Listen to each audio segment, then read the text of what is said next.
Welcome back to the fourth and final part of WCH Crime, the Columbia Eagle mutiny. Where we left off last week, Al and Clyde had taken over the Eagle and sailed to Cambodia. They were hoping the Cambodian government would give them asylum and hold on to the ship to prevent its cargo, napalm, from entering the Vietnam War. Instead, a coup took place just after they arrived, and the two mutineers were taken prisoner. Eventually, they escaped the deteriorating conditions of their imprisonment, each going their separate ways. It's the case of the successful two-man mutiny aboard the American munitions ship Columbia Eagle. Two crewmen were armed when they took control of the cargo ship. The hijackers, meanwhile, went on. While Clyde went off into the Cambodian countryside to join Khmer communist guerrillas, Al was in a poor state of health and surrendered himself at the US Embassy. He then had to face charges for what he'd done. The shipping company and the captain were demanding the death penalty and that I be tried for treason. The U.S. government could not try me for treason, they claimed, but they could try me for the legal things that I had done that were against the law, which was mutiny on the high seas, assault with a dangerous weapon, armed kidnapping, things of that nature. The Naval Intelligence Service officers who investigated the mutiny initially believed that more of the crew must have been involved, but Al was insistent that he and Clyde acted alone, and in the end, only Al faced charges. In total, Al was charged with 23 separate counts. But after some clever manoeuvring from Al's lawyers, prosecutors offered a plea deal. They could get a better deal, they thought, if I pled guilty, and they negotiated an offer with the federal government. The government they didn't want a showcase trial. They wanted this thing slam dunk put out of the way. And it just so happens that I had a judge, and this is what my lawyers told me, that they believed that he was a Democratic judge and sympathetic, and that we would probably get a fair shake from him. They had negotiated. I didn't have to take the deal. I could have turned it down. But they said, we've talked to the government, and they're willing to have you plead guilty to 2 or 3 of the charges for a minimum sentence of 10 years. Al's lawyers told him they couldn't guarantee that's what would happen, but he took a chance and agreed to do it. They were banking on the fact that the government didn't want to put up a fight that would have taken them to trial. Potentially, a trial could have been high profile and could have rallied the support of the anti-war movement, as apart from anything else, Al's charges proved that he wasn't working as a government agent. So Al pled guilty to 2 counts and was given the maximum sentence for each, 10 years for mutiny and 5 years for assault with a deadly weapon. Initially, the judge ruled the 2 terms should run consecutively, one after the other, rather than concurrently as agreed with the prosecutor. But fortunately for Al, after objections from the defence and consultation with the prosecutor, the judge reversed his ruling and agreed for the terms to run concurrently. Despite all that Al had been through, he was able to take a stand against the war. We were in all the papers all over the world. Nixon had cabinet meeting and was talking about it. It just blew him the fuck away. Why? Don't they love me? It was done politically. We made a political statement, and the government did their best to squash that political statement. But in the end, Al did feel that his decision to plead guilty diminished that statement. And I colluded. I colluded to help them to squash it by pleading guilty. If I had pled not guilty, I probably would be in the prison still to this day. And they could have convicted me on every single fucking charge. So just 2 days shy of a year after his mutiny, on the 12th of March 1971, Al began his 10-year sentence at Lompoc Federal Prison. In an interesting parallel, across the Atlantic shortly after this, John Barker, the same age as Al, was also jailed for 10 years for his involvement with the Angry Brigade. And like with John, who we spoke to in our episodes 2 and 3, Al continued his resistance behind bars. When I went into the prison, my first day in the prison, it was divided into different groups. On one side sat blacks, on the other side sat whites, on the other side sat the Native American indigenous, on another side sat the Hispanics, and then there was a sprinkling of others someplace else. And but the dead center in the chow hall was empty. I picked up my tray of food and turned around and looked and realized the only place I fit is in that dead center. And so I went over and sat at a table all by myself. And then slowly but surely, people got up from other places and walked over and brought their trays and sat down near me. And within a few minutes, there was probably 10 people. Most of them were resistors, anti-war resistors, and or hijackers for airplanes or whatever. And so it was amazing. Some of them had been in the military and resisted. And so what happened was all of a sudden the center became this multiracial conglomerate. And every day, that's where I would sit. I picked the center. And every day it got bigger and bigger. And then by the time I got released, it was a mixed chow hall.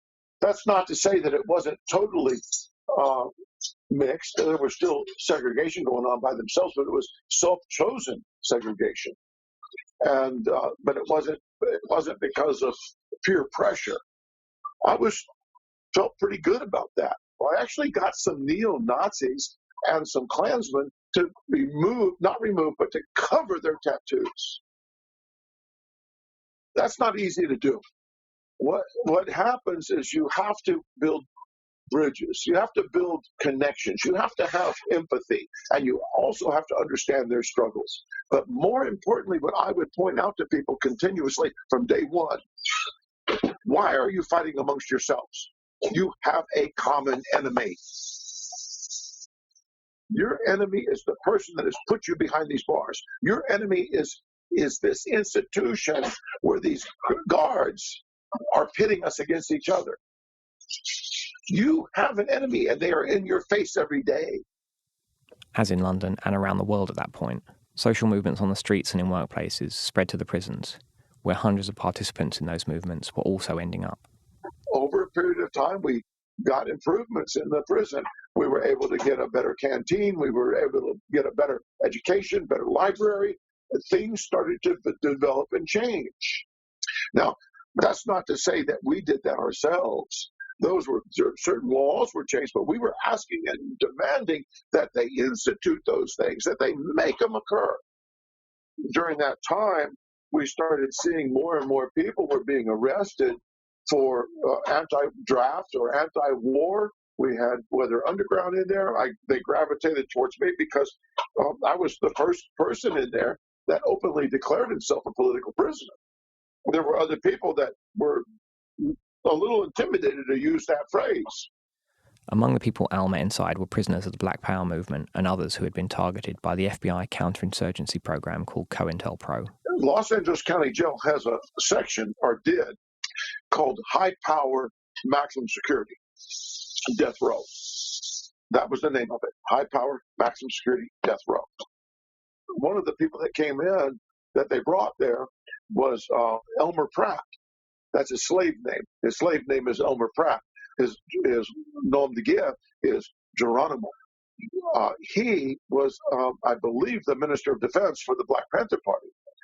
He was also a vet. He and I met in a holding tank before we went up to that facility. He and I hit it off together. Geronimo Pratt was a highly decorated vet who'd served 2 combat tours in Vietnam, being awarded 2 Bronze Stars, a Silver Star, and 2 Purple Hearts. He then joined the Revolutionary Socialist Black Panther Party, recruited by Bunchy Carter and John Huggins. Now, Carter and Huggins were murdered in 1969 by black nationalists being manipulated by COINTELPRO. Then Pratt himself became a target of the program after the FBI said they wanted to neutralize Pratt as an effective functionary of the Panthers. Shortly after, he was arrested for the murder of a teacher, based largely on the evidence of a key witness, who later turned out to be an FBI informant, although his conviction wasn't overturned until 1997. With their shared commitment to the revolutionary movement, Al and Geronimo became friends.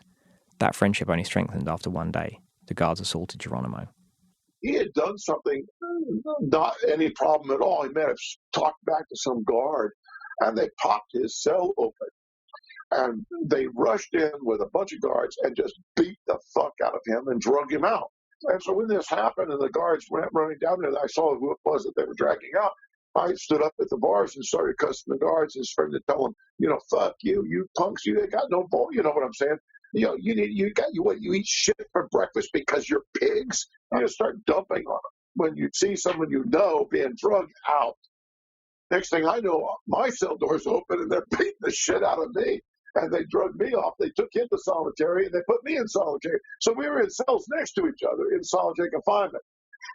We got a chance to talk at night and stuff, or during the day. We didn't have anything else to do. You're sitting there. It later turned out that Geronimo was a good friend to have in the California prison system. One day, Al was put in a holding cell waiting for a court appearance with a number of other inmates, not all of whom shared Al's philosophy that prisoners shouldn't fight amongst themselves.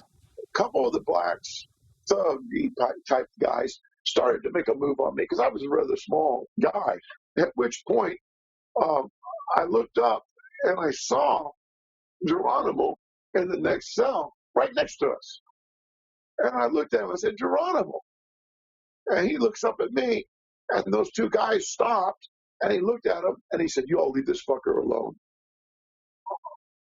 Everybody in that cell moved away from the bars when he and I hugged each other through the bars.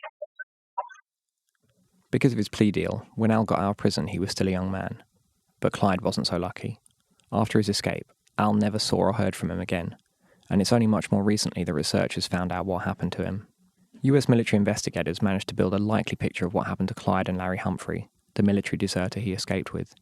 This was built on by Roberto Leuderman and Richard Lynette, who retraced Clyde's steps researching their book, The Eagle Mutiny, which then sparked renewed interest in the case. After Clyde and Larry got out of prison, they headed to the countryside to join the forces of the Communist Party of Kampuchea, who later became known as the Khmer Rouge, but at the time were known as the Khmer Communists, or KC. Remember that this was in 1970, a few years before they took power and murdered hundreds of thousands of people, so Clyde and Larry wouldn't have known exactly what they were getting into. But at the time, they thought they'd be welcomed with open arms for an act of rebellion against the American war effort. It was an act that was suspect from all sides. Everyone suspected them of being something other than what they were. I mean, the Americans, suspected that they were communists. The communists suspected they were acting for the Americans, et cetera, et cetera. So they were caught in a kind of limbo. They did get involved with the KC, but their status was somewhere closer to captives rather than members of the group. They were put up in a house near Sankei Kaun and given tasks like carrying ammunition cases around. They weren't given KC uniforms, but they went out and bought some themselves to wear, and some local people said they weren't allowed to speak with them. In their naivety, Clyde and Larry didn't appreciate that authoritarian communist groups typically demand the same sort of obedience as capitalist ones. There was also something rebellious about McKay to begin with, in terms of he was always rebelling against the way that he was treated, because McKay had demanded equal treatment with other people who were part of the Khmer Communist cadre. In June 1971, in protest at differences in rations between them and KC members, they went on hunger strike for a day and a half. When this failed to move KC cadres, they tried to go to another village to find food and cigarettes, but were arrested. The Khmer Communists felt they just couldn't handle these two guys any longer, and they took them out into an area not far from Sankei Kaon, where they were killed, and their bodies were buried there.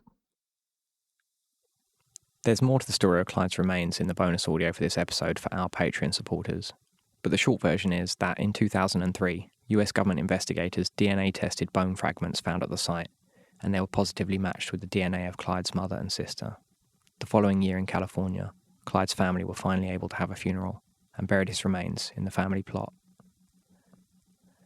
As for Al, he served his time and is now more active than ever. He recently went back to Cambodia with his son to see where Clyde ended up. I flew into Laos and to Thailand, and from Thailand into Vietnam, and we traveled all the way down, and we used the book that Roberto and Richard wrote to go to Parrots Peak and track down the village where Clyde was killed, and where his remains were recovered. And so we met with the villagers. We had a nice dinner with them, and they told us their stories, and they even took us over to the gravesite, not the gravesite, the murder site.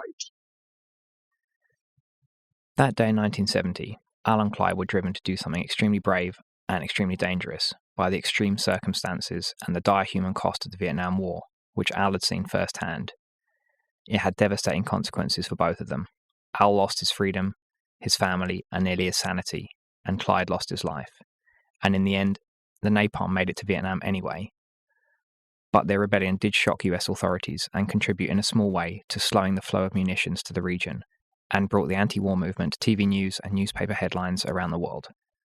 and facing continued resistance from North Vietnamese and Viet Cong forces, and escalating resistance at home and amongst service personnel, eventually the US was forced to withdraw. Shipping and dock workers can play a key role in anti-war movements. When transport workers get organised together, they can stop vital flows of arms into war zones. For example, in 1920, dock workers in England refused to load armaments for use by the Allies against the Russian Revolution. In the 1930s, dock workers in Australia and the US refused to load iron for the Japanese war in China. British dockers in 1973 went on strike rather than load British weapons to be sent to General Pinochet in Chile. And more recently, in 2003, train drivers in Scotland refused to move a freight train carrying ammunition to be used in the Iraq War, which Al opposed as well. But Al and Clyde were on their own, which put them in a really difficult situation, as they couldn't just take part in a collective strike, say. Faced with those odds, many people would just either go along with the majority or maybe individually opt out of assisting the war effort. For Al and Clyde, they felt that wasn't enough.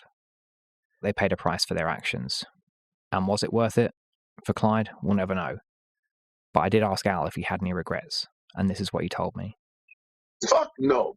He did say, though, that he had wished they'd been able to take the weapons out of the war, but Al thought that the environmental cost of sinking the ship or blowing it up would be too high. Between his political activities, his day job, and his seasonal work as a Santa Claus, and a great one I should add, it was hard for Al to find the time to do this interview. I'm working with my old group, Vietnam Veterans Against the War, OSS. I'm also working with Veterans for Peace, the largest anti-war veteran group in the world. We have chapters all over the world, and if I'm not mistaken, we have an observation seat at the United Nations as an NGO. We have chapters in Okinawa, Japan, the Philippines, Vietnam, England, Germany, etc. We have chapters all over the world. While the Merchant Marine is technically a civilian body, mariners are sometimes recognised as vets. In World War II, the Merchant Marine had a greater casualty rate than the US Armed Forces, and although typically denied recognition as veterans and the benefits that go along with that, merchant mariners from some conflicts have been recognised as vets many years later, basically once enough of them had died for the benefits to not cost much.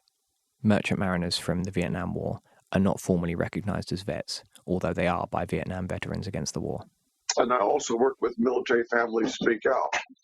Military Families Speak Out incorporates people and parents and family members that have family members that are in the military or may have been killed or may be still alive, and some that have completed suicide.